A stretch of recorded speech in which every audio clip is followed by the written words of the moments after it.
Ro'yxatdan o'tamiz. Mobil telefon raqamingizni 010 shaklida kiritib, keyin davom ettirasiz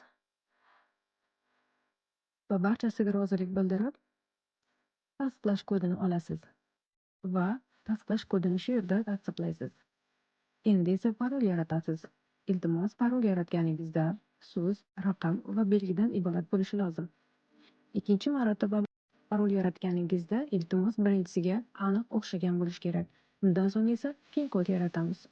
PIN kod esa 6 xonali raqamdan iborat bo'lib, iltimos PIN kodingizni yodingizda saqlang va uni 2 marotaba kiriting. Endi esa pul o'tkazmasini tanlab, ro'yxatda o'tkazishni davom ettiramiz. Men xorijlikni tanlab, endi esa pasportni tanlaymiz.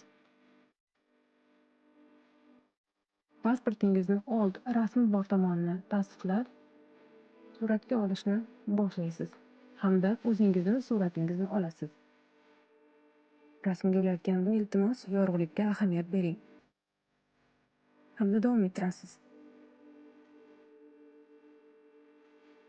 Endi esa manzilingiz ma'lumotini tasdiqlaysiz va davom ettirasiz.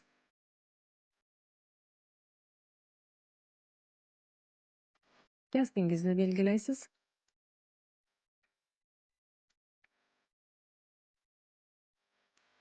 Tasdiqlab, bank ma'lumotlaringizni kiritasiz. Bank ma'lumotlaringizni kiritayotganda iltimos, bank hisob raqamingizning ma'lumotlari to'g'riligiga ishonch hosil qiling hamda tug'ilgan yil va sanangizni kiriting.